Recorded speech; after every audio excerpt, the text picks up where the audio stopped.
વિષય એવો છે કે 65 વર્ષથી પછી શતાબ્દી સુધી કેવી રીતે જીવવું. આપ સર્વેને જોતા આ વિષયની જે જાહેરાત થઈ છે ઘણું યથાયોગ્ય છે. કારણ કે અંગ્રેજીમાં એક કહેવત છે કે લાઈફ બિગિન્સ એટ 40 અને એની આગળની બીજી કહેવત છે બેટર લાઈફ બિગિન્સ એટ 60. કારણ કે એ વખતે આપણે અનુભવથી સમૃદ્ધ હોઈએ, પરિપક્વતા કમાઈને લીધી હોય, વિચારોની વિશાળતા અને ઊંડાણ એ આપણા વાંચન પરથી, જનસંપર્ક પરથી, વેપાર ધંધા પરથી આપણને પ્રાપ્ત થઈ હોય, જીવનમાં સારા નરસા ઘણા બધા અનુભવો થઈ ગયા હોય, ચોઇસીસ અને સિલેક્શનમાં આપણે માહેર થઈ ગયા હોઈએ, લાંબા સમયના મિત્રો કોણ છે અને ટૂંકા સમયના અને સ્વાર્થી કોણ છે એની સારી ઓળખ થઈ ગઈ હોય. 60 વર્ષે આ બધું થઈ જાય. એટલે આ કહેવત છે કે life begins at 40 and better life begins at 60. કારણ કે ખૂબ સુંદર વિવેક એ વખતે પ્રાપ્ત થઈ ગયો હોય.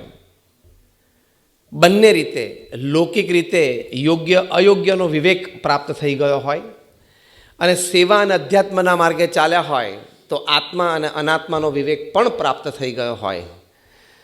એટલે આ બંને વિવેકથી જીવન વધારે બહેતરીન બને છે. એટલે બેટર લાઈફ બિગિન્સ એટ 60. એટલે 60 થી 100 વર્ષની ઉંમરમાં કેવી રીતે જીવવું એ ખૂબ અગત્યની વાત છે. કારણ કે if you learn and live it, you enjoy it.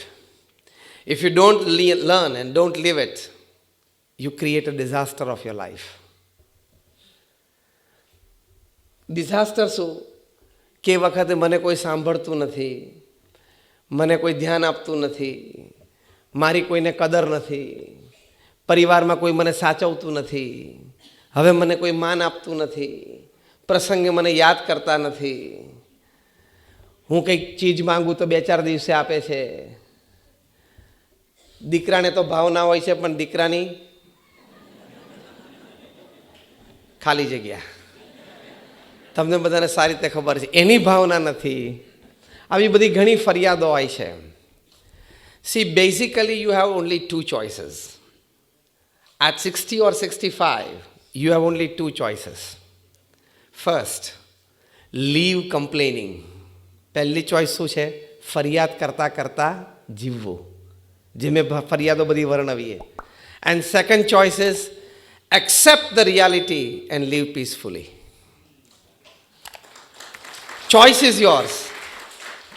60-65 વર્ષે વ્યક્તિ પાસે આ 2 જ ચોઈસ છે.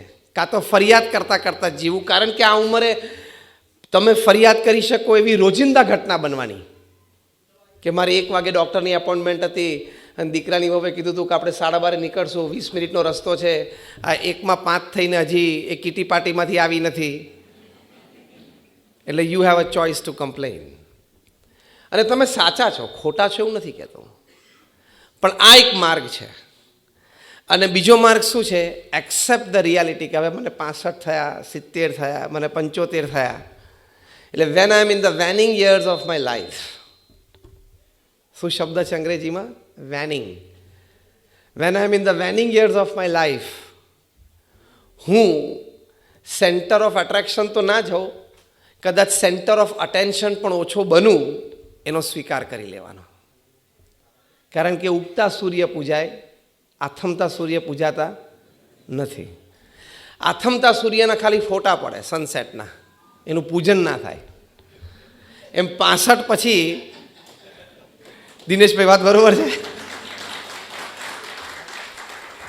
એમ 65 પછી આવા લાઈફ ટાઈમ અચીવમેન્ટ કે કંઈક મળે એટલે સ્ટેજ ઉપર ફોટા પડે ખાલી, બીજું કંઈ થાય નહીં. અને ઉગતા સૂર્ય હોય એને અંજલિ આપે, સૂર્ય નમસ્કાર થાય, પૂજન થાય. એમાં યંગ એજમાં છે you are wanted. In young age you are wanted.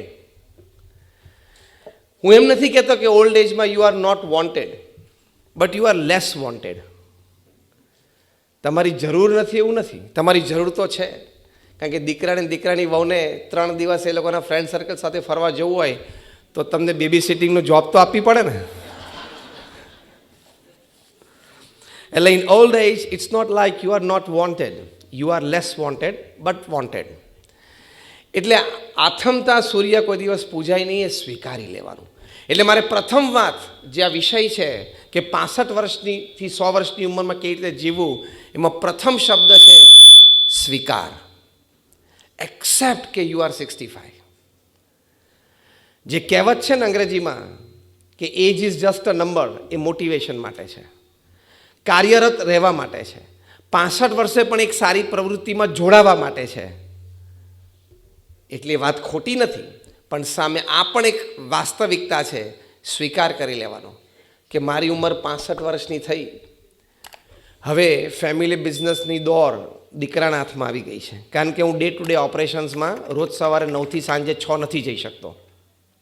65 વર્ષે 70 વર્ષે સવારે 9થી સાંજે 6 ન અનુકૂળતા આવે. એ પુરુષે સ્વીકારી લેવાનું. અને ઘરમાં સ્ત્રી હોય એને 65 વર્ષની ઉંમર થાય ત્યારે સ્વીકારી લેવાનું કે હવે દીકરાની વહુ છે એ ઘરનો વ્યવહાર બધો સંભાળશે. તમને 8 વાગે ચા મળે એટલે ધન ભાગ ધન ઘડી.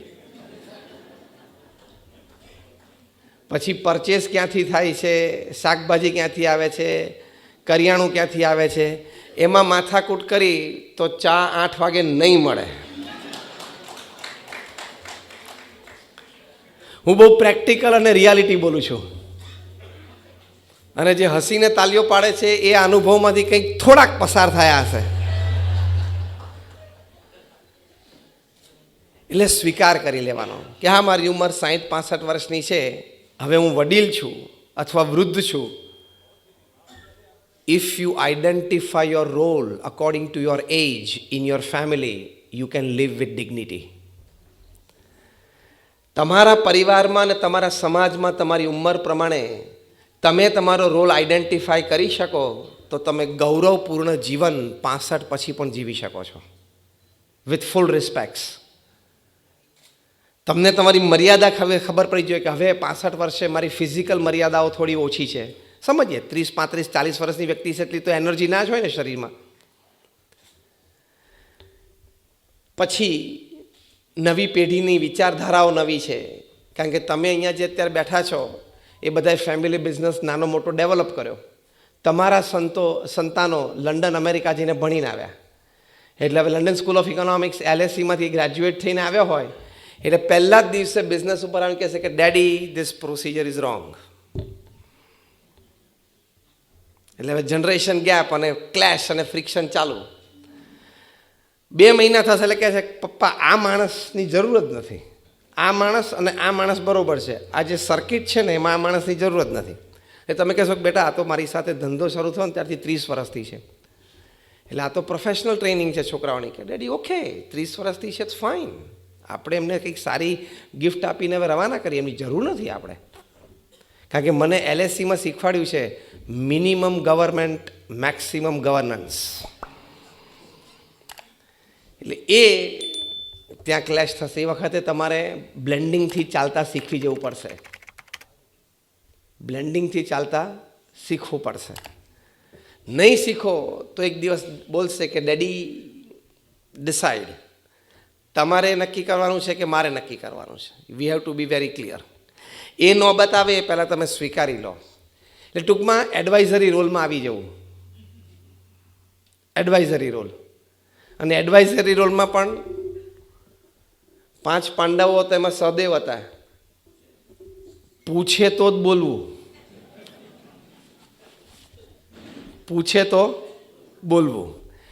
આ બધી સ્વીકાર, acceptance of your age, acceptance of the role at that age is important. એટલે સ્વીકાર કરી લેવાનો.